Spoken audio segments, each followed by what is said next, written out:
The trees stood like ancient sentinels, their branches knitted so tightly that even moonlight dared not enter. Soldiers marched in, rifles on their shoulders, boots sinking into the damp earth, but none would march out again. The deeper they went, the quieter the world became, as if the forest itself were swallowing sound, breath, and hope. Maps failed, compasses spun, and men vanished without a cry, leaving only helmets and torn packs scattered like offerings. It wasn't an enemy ambush, nor the chaos of war. It was the land itself, alive, patient, and hungry for those who trespassed too far into its heart. The forest floor was thick with decay, layers of fallen needles and leaves pressed into a damp carpet that seemed to breathe underfoot. Soldiers trudged through, heavy packs on their backs, their boots sinking into mud that clung like tar. The smell of wet earth filled their lungs, but beneath it lingered something sharper, iron, copper, unmistakably like blood. They exchanged wary glances, pretending it was only their nerves, but each step felt as though the ground itself was absorbing them. Rain had fallen the night before, leaving rivulets that carved tiny channels into the soil. The water didn't run clean. It pooled darkly, tinted red, where roots jutted from the ground like veins. Some men muttered about wounded enemies hidden below, bleeding into the earth, but when they prodded with bayonets, nothing stirred.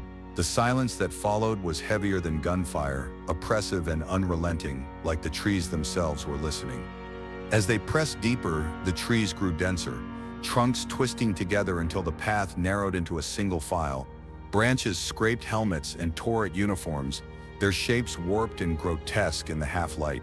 The roots here were larger, some thick as arms, rising out of the ground like the backs of buried creatures. Soldiers stumbled over them again and again, but each fall left more than just bruises. Mud streaked with streaks too dark to be soil-stained their hands. One man, weary and pale, knelt to wipe his palms on his trousers. His fingers came away slick, with a crimson sheen that refused to wash off in the puddles nearby. He swore it stank of blood, raw and fresh, though no corpse could be found. The others laughed nervously, clapping him on the shoulder, but their eyes betrayed the same suspicion. They didn't speak it aloud, but they all wondered, how could the forest bleed? The deeper they went, the stronger the stench grew. It clung to their nostrils, mixed with rot and the musk of the soil. Every few yards, the roots broke through the mud, twisted and swollen, glistening faintly as though slick with some unseen fluid.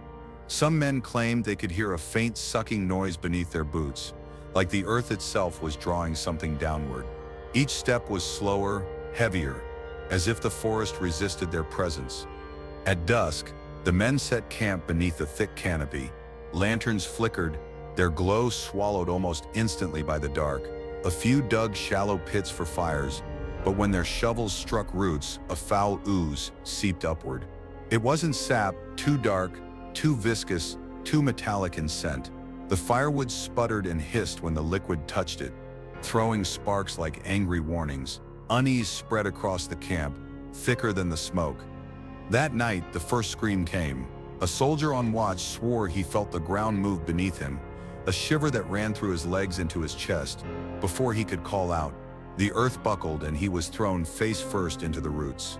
His cries echoed through the trees as the others rushed to pull him free. When they dragged him back, his legs were torn open, deep gouges carved where the roots had wrapped him. He raved about being grabbed, pulled under. Dawn brought little relief. The man's wounds oozed a strange black fluid, not quite blood, not quite soil. The medic wrapped them tight, but the bandages soaked through almost instantly. Worse still, the roots where he had fallen looked different now. They glistened wetly in the light, pulsing faintly as though alive. Men kept their distance, but the sight stayed with them, gnawing at their nerves with every step forward. As they marched again, some men began to notice their boots sinking deeper than before. What was once shallow mud now sucked greedily at their soles, refusing to let go without effort. When one soldier tried to pull free, his boot tore away, left behind in the muck. He cursed, reaching down, but when he tugged at it, the leather came up shredded, as though gnawed by teeth. From that point on, no one stopped to retrieve what they lost. The forest began to hum. It wasn't loud, barely more than a vibration in the bones, but the men felt it with every breath. The roots quivered, subtle but undeniable, shifting just beneath the surface. When the wind blew, they rattled like chains dragged across stone. Every soldier clutched his rifle tighter, but the weapons felt like sticks in the presence of something that stretched beyond their understanding. By midday, the stench was unbearable. The medic vomited into the underbrush, swearing he could taste the iron in his mouth. Even water from their canteens seemed tainted, carrying a faint copper tang no filter could remove. The forest was feeding them its essence, forcing it into their lungs, their veins, their very stomachs.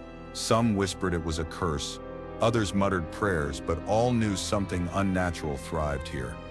Then came the discovery, a helmet half buried in the mud. It was not one of theirs, the design older, rusted with age.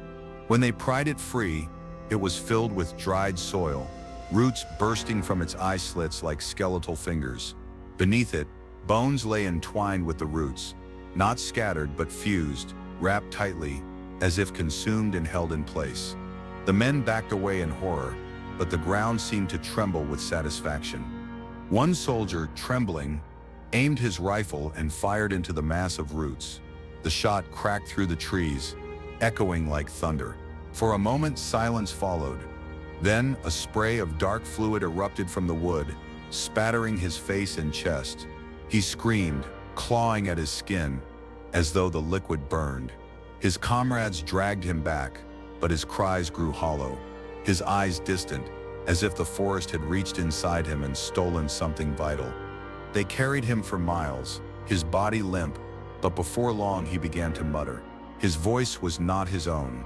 Strange syllables, guttural and alien, spilled from his lips, growing louder with each step. The men gagged him in fear, but his muffled chanting persisted. Worse still, the roots along the path seemed to twist in response, curving toward him like vines seeking light. As night fell again, exhaustion forced them to stop. The wounded man was tied to a tree, his head rolling side to side as whispers leaked from him like steam. The others huddled together, rifles across their laps, lanterns barely glowing. In the darkness beyond, they swore they saw movement, shadows slipping from trunk to trunk, though no breeze stirred the branches. The forest was awake, watching, and waiting. The second scream came near midnight. Another soldier sitting near the fire was dragged backward without warning. His comrades lunged to grab him, but the roots had already wrapped his legs. They pulled with all their might, but the ground swallowed him like quicksand, dragging him beneath the surface. His rifle fired once in panic, then silence. The soil sealed over him, smooth as if nothing had disturbed it. Horror gripped them. Some wanted to flee, others insisted they hold formation, but the forest gave them no choice. The ground heaved and shifted, the roots now openly writhing, rising from the earth in grotesque arcs. One lashed across the fire, scattering embers, while another snatched a pack, crushing it to splinters. The men realized this was no passive place. It was a predator, and they were prey. By morning, those who had survived were broken. Their faces were pale, their eyes sunken, and their nerves shattered. Some refused to move at all, muttering about the ground beneath them, swearing it would open the moment they stepped. The officer barked orders, but his voice cracked, betraying his own terror. Authority meant nothing when the very earth rebelled against them. As they limped onward, they came across more signs, rifles bent into knots, uniforms torn to ribbons, bones threaded with roots like beads on a string. Every piece told the same story. The forest had claimed others before them. Perhaps whole battalions had marched here, swallowed whole, leaving no witness but the land itself. They realized now they were walking among graves that had never been marked, and each step dug their own deeper. The chanting man died at noon, his body collapsing as his final breath hissed through clenched teeth. But his death did not bring silence. The whispers continued, carried by the forest itself, echoing from the roots that still writhed around them. His voice was now part of the chorus, bound to the soil, feeding its eternal hunger. The men tried fire, setting torches to the roots, but the flames sputtered and died. The wood was too damp, too alive, hissing as though laughing at their efforts. Smoke choked the air, blinding them, forcing them to retreat. When the haze cleared, the roots were untouched, glistening as though freshly fed. The soldiers' hope collapsed with the embers, replaced by a growing certainty. There was no weapon that could wound this place. Food dwindled quickly. What little rations they carried tasted foul, spoiled as though cursed by the very air. Game was nowhere to be found. Not a bird, not a squirrel, not even insects stirred. The forest had devoured them all or driven them away, leaving only itself as the sole predator. Hunger gnawed at their bellies, but thirst gnawed harder. Even water they gathered from streams turned rancid within minutes, thickening into a dark sludge that smelled of blood. By the 5th day, the forest broke them. Men who had once charged into machine gun fire now wept openly, clutching their rifles like children's toys. One muttered prayers, another begged forgiveness, a third laughed uncontrollably until the sound fractured into sobs.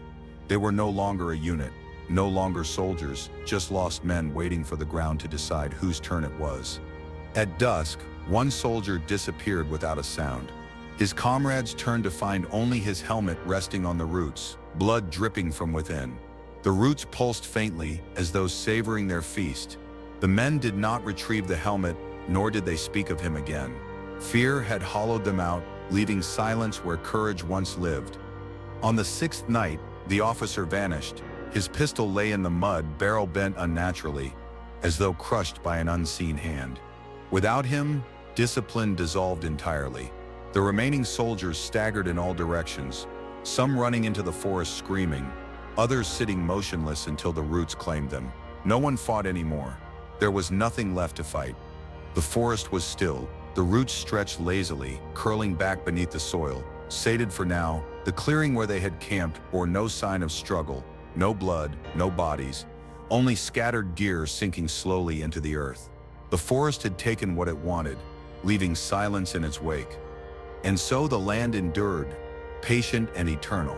Men came with rifles, maps, and orders, but the forest had no interest in their wars. It consumed them all the same, feeding on their fear, their flesh, their very souls.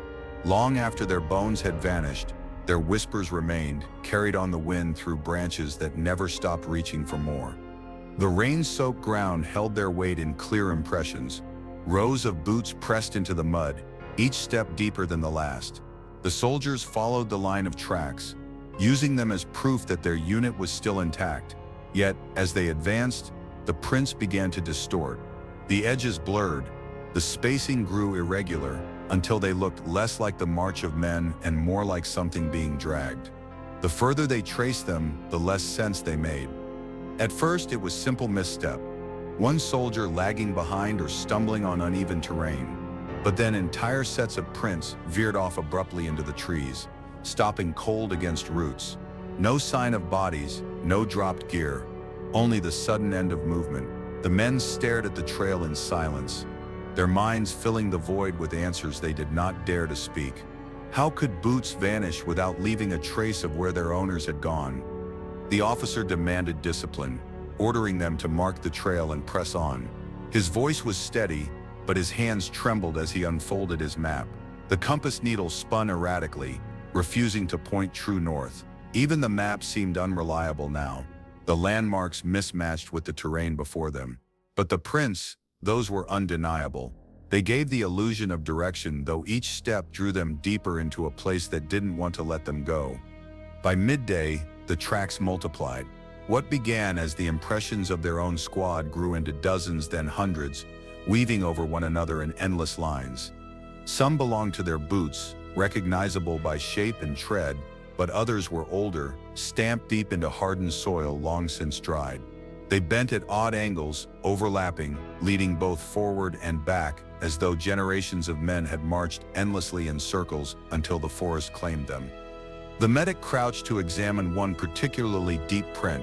He traced its edges with a gloved finger, noting the sharp detail preserved in mud despite the rain. It should have collapsed, washed away, but instead it was crisp, fresh, as though pressed only moments ago.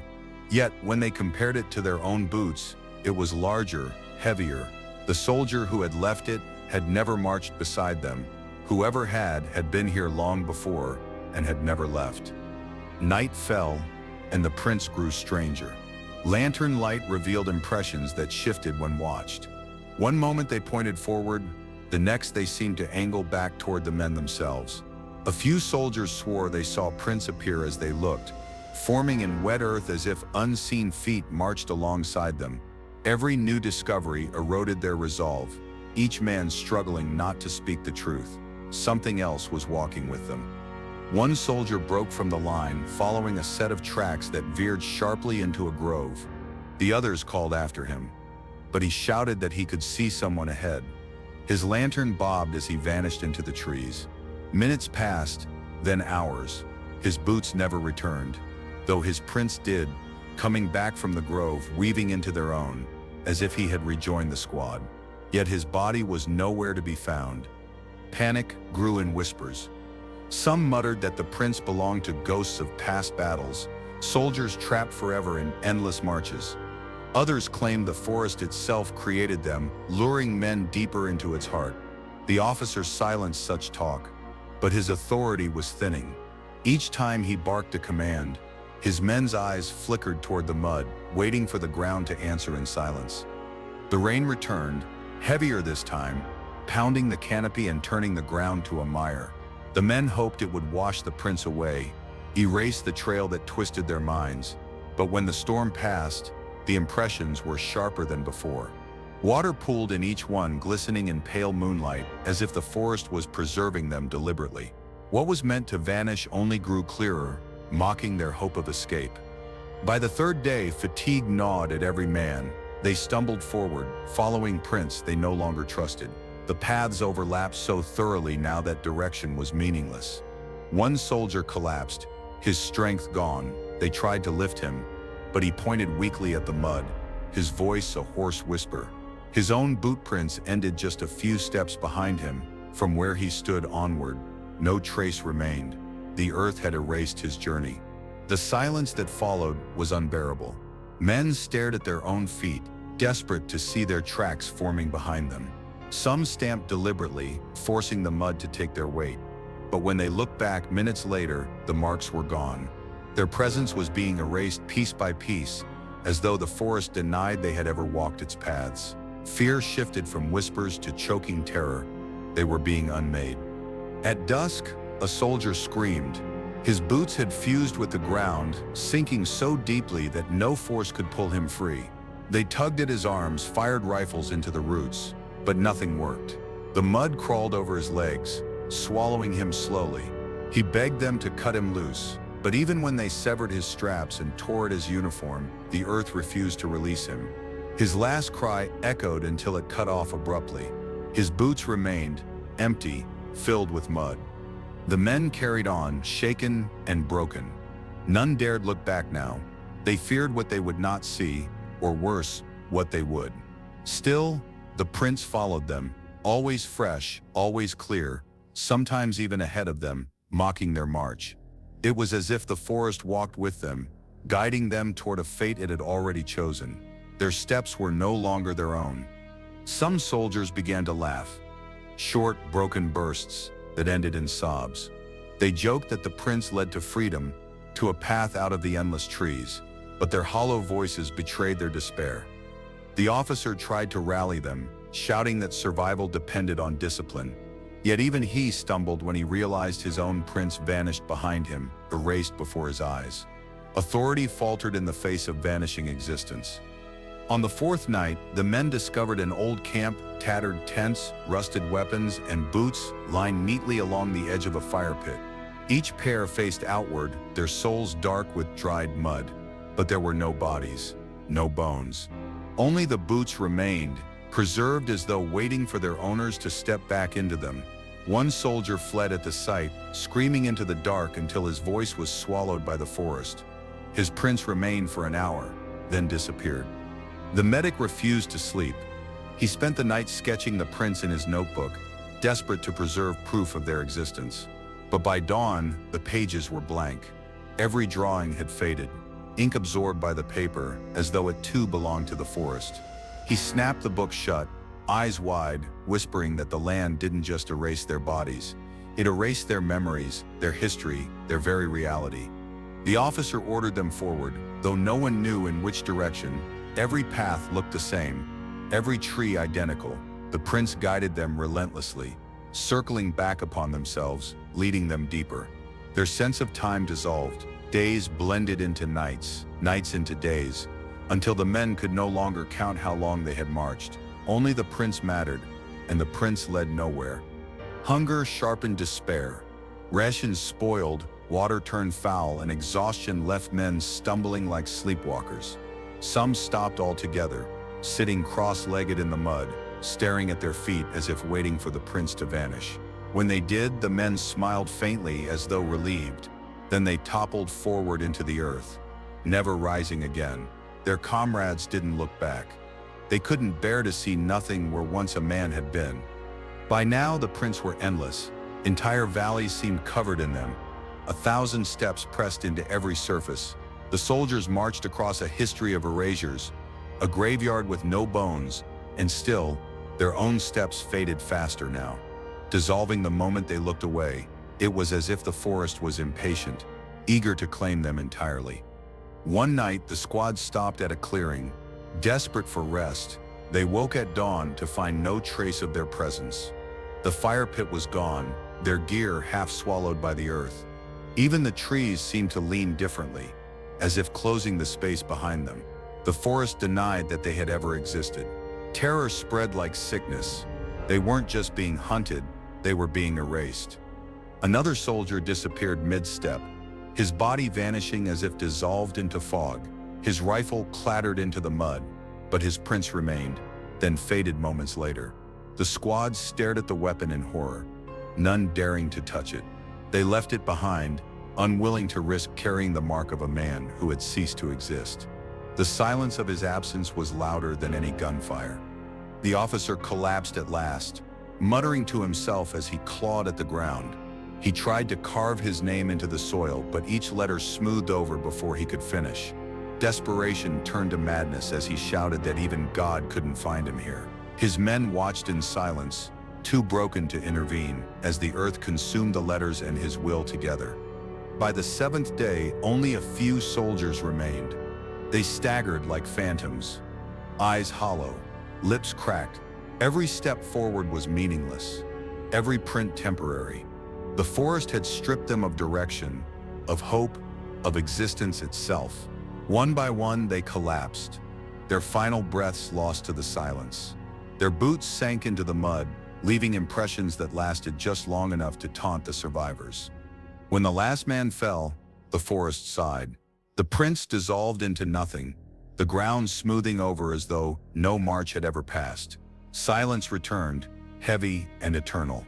Only the trees remained, their roots twisting hungrily beneath the surface. No bones, no weapons, no graves, only the endless path that led nowhere. And so the forest endured, a labyrinth of erasure. Men entered, boots stamping the mud in defiance, but the land always won.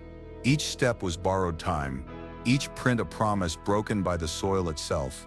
History forgot them, maps erased them, but the forest remembered, because it had taken everything they were, leaving nothing but silence where once soldiers had walked.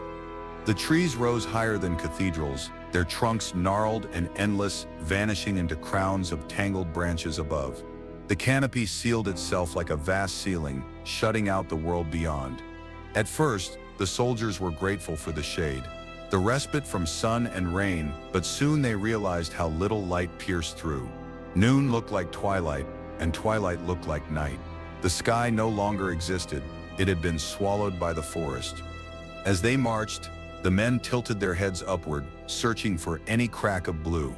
None came. The branches were woven together like iron bars, thickened by age and rot. Birds did not perch there. No wind rattled the leaves. It was as though the forest had drawn a curtain between itself and the heavens, hiding its prisoners from all sight, a world apart, self-contained, suffocating in its silence. One soldier climbed a low rise, hoping to glimpse the horizon. From the crest, he saw nothing but trees, an ocean of green and black stretching endlessly.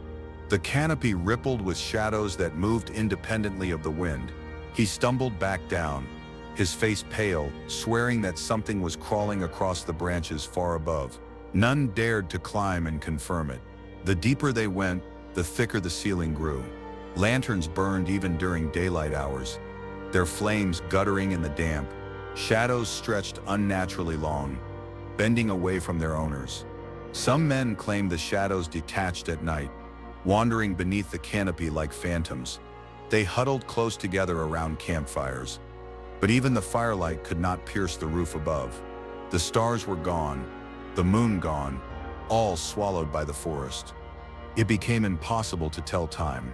Without the sun, days bled into nights, and the men's sense of hours slipped away.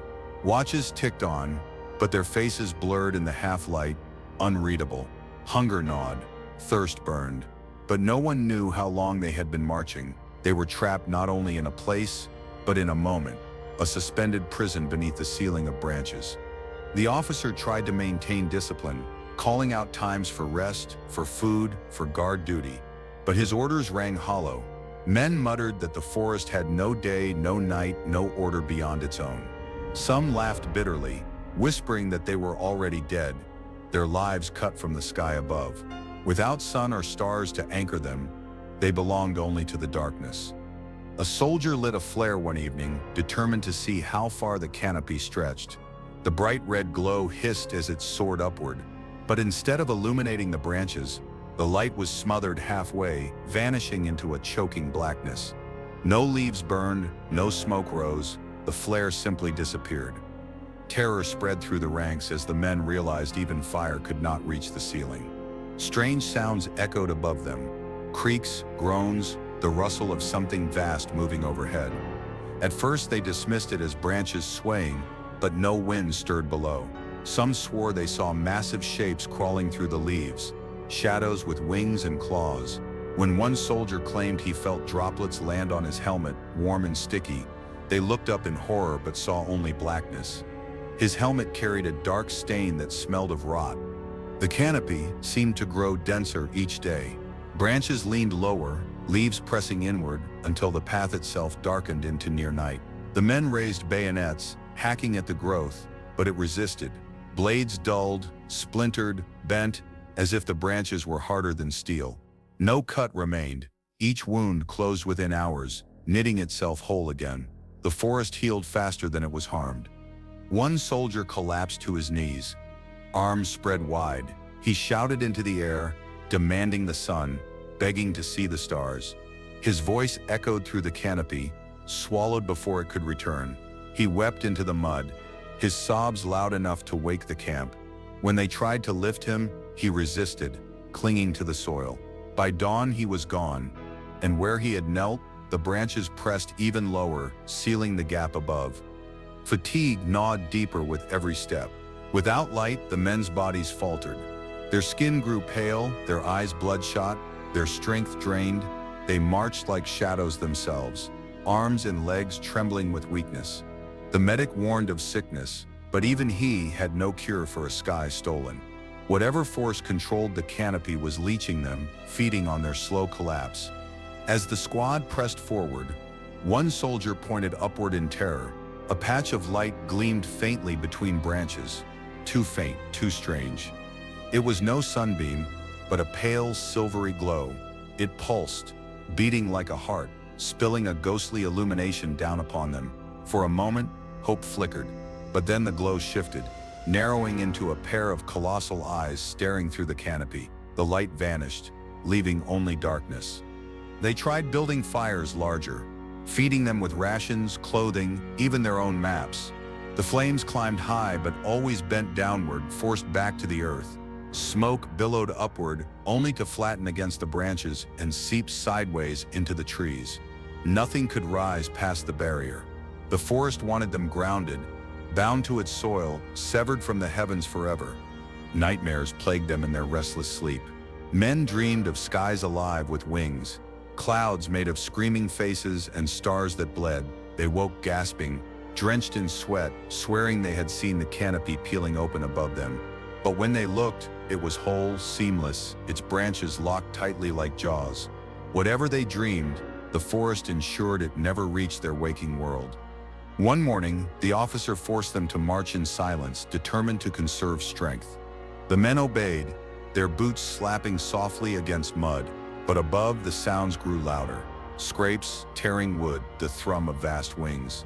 Their silence did not silence the forest. Something thrived in the canopy, something that watched them from the blackened ceiling.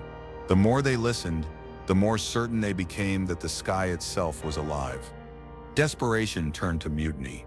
A few soldiers broke from the march, hacking furiously at the trees, screaming that they would carve open the heavens themselves.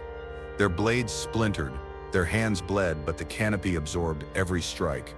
When their comrades pulled them back, their eyes had gone vacant, pupils blown wide. They whispered of hands pressing down from above, holding the forest shut. None could make them march again. The medic began to scrawl notes in his book, desperate to record what they endured. He wrote of skies stolen, of lightless days and soundless nights, of branches that breathed like lungs. But by the next day, the ink had run, bled into the page, vanishing into the paper as if swallowed. His testimony was erased, just as the canopy had erased the sun. When rain fell again, it did not break through in droplets. Instead, the canopy dripped a thick sludge, dark and foul. It coated uniforms, burned skin, and stained the soil. The men screamed as it touched them, wiping at their faces, gagging on its stench. The officer tried to rally them, but his commands were drowned in chaos. The forest rained corruption, not water, feeding on their panic. Exhaustion turned the men into shells. Their steps faltered, their words slurred, their eyes glazed. They no longer spoke of home, of war, of survival. They marched because there was nowhere else to go, no horizon to chase. The forest had severed them from time, from space. From the very idea of sky, all that remained was the ceiling above, eternal and merciless.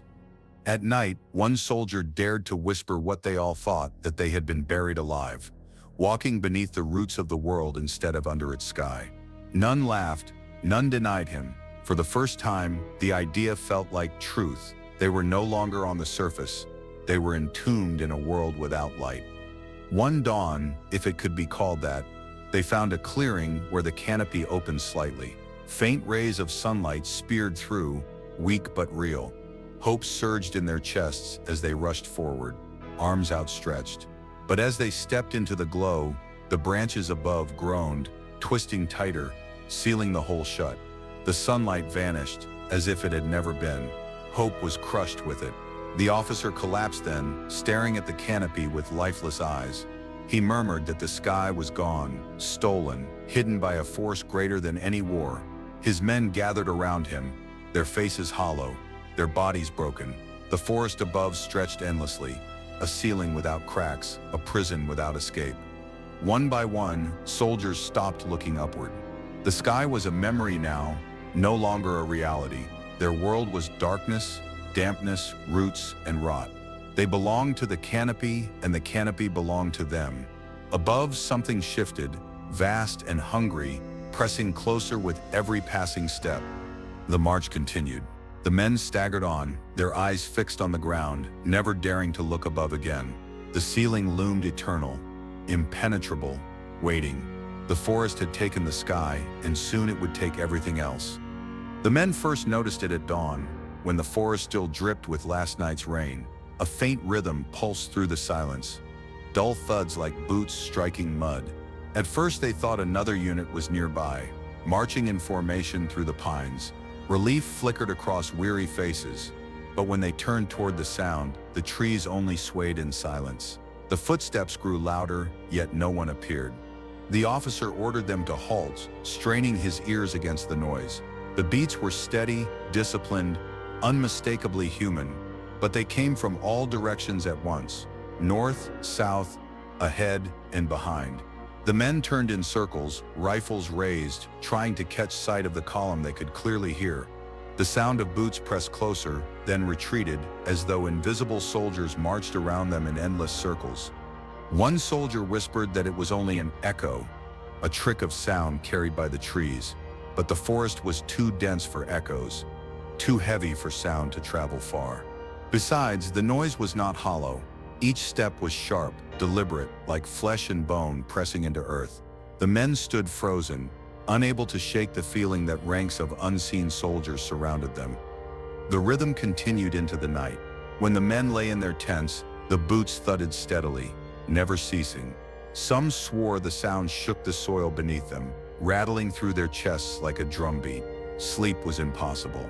They whispered into the dark, asking one another who else heard it, needing confirmation they weren't alone in their madness. Every man heard it, every man felt it. By morning, the ground was thick with tracks, rows upon rows of prints stamped into the mud. They overlapped with their own, stretching in every direction. Some matched their boots exactly, down to the worn edges of the soles. Others were older, the leather pattern worn smooth, the weight deeper. They tried to follow them, but the prints doubled back endlessly, weaving over themselves until the trail became meaningless. The medic inspected the prints and grew pale. They were warm, he whispered. The earth beneath them held heat as though pressed only moments before, yet no soldiers stood there. No bodies moved in the mist. When he placed his palm flat against one, his hand recoiled. Blood seeped slowly upward, filling the impression like water in a basin. The men refused to step near them after that. The officer demanded order, forcing them back into formation. They marched onward, their own boots slapping the mud. But even as they walked, the other steps continued. Louder, out of sync. At times they drowned out the living soldiers entirely, overwhelming the air with endless rhythm. It was as if another army marched alongside them, unseen but never absent. One soldier broke down, covering his ears and screaming for the footsteps to stop. The others tried to calm him, but he shoved his rifle into the dirt, shouting that the echoes were inside his skull. His voice was drowned by the steady march around them. Finally, he bolted into the trees, running wildly into the darkness. His cries faded, but the footsteps followed him, never breaking their rhythm. He never returned. That night, the men sat huddled around a weak fire. No one spoke. All listened. The boots circled, their rhythm steady, unbroken by distance or time. Occasionally, the sound stopped abruptly, replaced by silence so deep it made the men shiver. But moments later, the marching returned, louder than before, as if the unseen army had crept closer in the pause. Sleep became a torment. Men woke gasping, swearing they had heard boots stomping inches from their tents. One swore he had seen shadows moving across the fabric, shaped like men with rifles slung over their shoulders. Another claimed a hand had pressed against the canvas, fingers clawing downward before fading into nothing. No one wanted to close their eyes again. The officer tried to dismiss it as exhaustion, the brain conjuring noise in silence. But even he flinched when the ground vibrated beneath their boots, carrying the rhythm like a heartbeat. The forest pulsed with it. Trees groaned in time, branches shivering as though swayed by marching wind. There was no longer any denying it. The forest was filled with soldiers who were not alive. By the third day, some men began to mimic the sound unconsciously. Their feet struck the mud in sync with the unseen march, falling into rhythm not their own. When one soldier realized what he was doing, he staggered aside, horrified, clutching at his chest. He swore he had felt another's heartbeat pulsing in his veins, as if his blood no longer belonged to him. The medic grew desperate, scribbling frantic notes. He wrote that the echoes belonged to men swallowed by the forest, soldiers from forgotten wars who still marched endlessly. Their boots pounded in defiance, though their bodies were gone. The forest would not let them rest, forcing them to tramp forever in silence. But when he turned the page to continue, the ink bled away, vanishing like the men it described. At dusk, the squad stumbled into a clearing. Here the sound was deafening. Boots thundered all around, though the ground remained still. Some soldiers collapsed to their knees, clutching their ears as blood dripped from them. The officer shouted orders, but his voice was drowned in the storm of invisible marchers. No man could hear another, only the forest's chorus prevailed. One soldier swore he saw them, pale figures, translucent, marching in rows through the trees. Helmets on their heads, rifles in their hands, faces blank and hollow. They did not look left or right, only forward, stepping endlessly in perfect unison. He pointed and screamed until his comrades turned, but by then the figures had dissolved, leaving only darkness. The boots, however, continued. The squad tried to quicken their pace. to outrun the echoes. But the faster they moved, the faster the other steps grew, always matching them. The sound pressed against their skulls until their thoughts fractured. Some stumbled, some wept, others pressed their rifles against their own heads just to silence the rhythm. But the forest never allowed them release so easily. By nightfall, one man disappeared from the ranks. His comrades found his boots in the mud, still laced tight, but empty. The prince continued ahead of them as though he marched on without a body. The sight broke what little resolve they had left. They staggered onward, their own steps drowned by boots belonging to no one. The officer finally cracked. He dropped his map, raised his pistol, and fired into the trees. Each shot rang out, but the echoes remained, unbroken, unflinching. His shouts dissolved into laughter. Wild and desperate, he began stomping in rhythm, forcing his boots to match the unseen army. His men pulled at him, but his eyes were glazed, his face twisted in ecstasy. He belonged to the march now. The others dragged him onward, but he resisted, screaming that the only way to survive was to join. That night, they bound him to a tree, his boots tied to keep him still. Yet even then, the ground beneath him pulsed with phantom steps. He stomped the air, keeping rhythm with invisible feet until his legs gave out. By dawn, he was gone, leaving only deep impressions pressed into the mud. The survivors staggered onward, broken. They no longer spoke. Their eyes darted constantly toward the ground, toward the sound pressing through their bones. It was no longer just outside. The march was within them. Their hearts beat in rhythm with unseen boots. Their breath rose and fell in time. They had become part of the endless army without even knowing it. One soldier collapsed in the mud, laughing uncontrollably. Between gasps, he muttered that he could hear songs now, battle hymns, sung by voices with no throats. The others dragged him forward, terrified of what might happen if they left him behind. But by morning, his prints no longer appeared in the soil. His boots struck the earth, yet left no mark. He was fading into the echoes. As they pressed on, the sound grew weaker, fading into distance. Relief flickered, but it did not last. For with each step forward, fewer of them remained.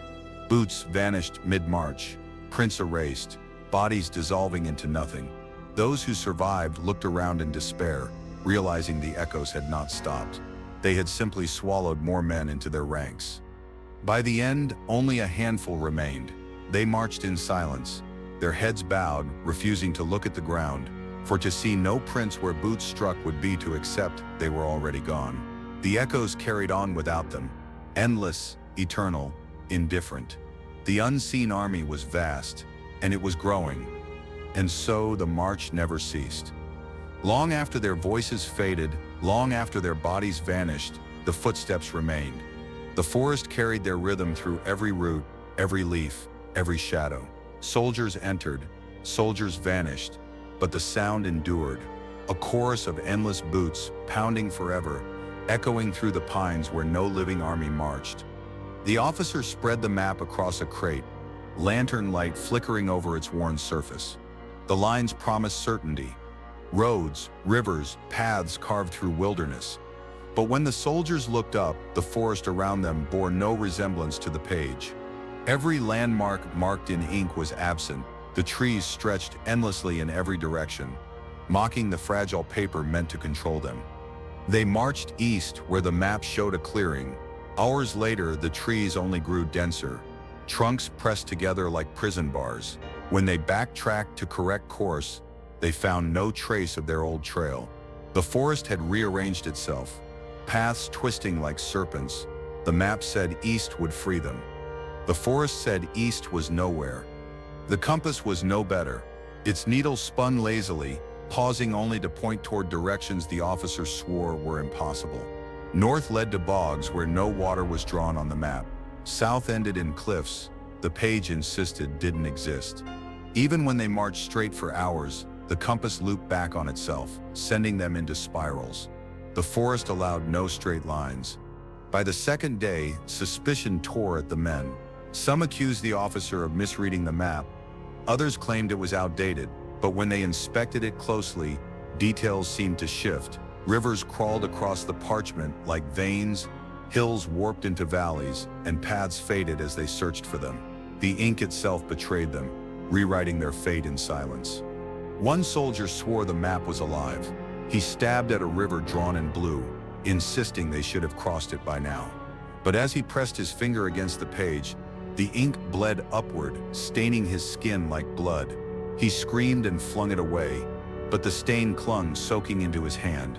From that day forward, his palm remained marked with a twisting line that pulsed faintly like a vein. The officer clung to his authority, forcing them to follow coordinates. Yet each time they set course, the forest shifted. Hills rose where the page promised flatland. Caves yawned in places unmarked. At times they stumbled upon old camps, rusted gear, and bones resting under collapsed trees. None of these were drawn. No ink could capture the truth of this land. At dusk, they reached what should have been a village. Instead, they found only a swamp. Lantern light reflected in pools of stagnant water, thick with insects and bones. Helmets floated among reeds, their insignias faded. The officers studied the map desperately, but no swamp was there. He insisted they had made a mistake, but the men knew better. The map was not wrong. It was lying. Some soldiers tore it apart in rage, scattering its pieces into the mud. But by dawn, the map was whole again, folded neatly in the officer's satchel. His face went pale as he realized he hadn't touched it.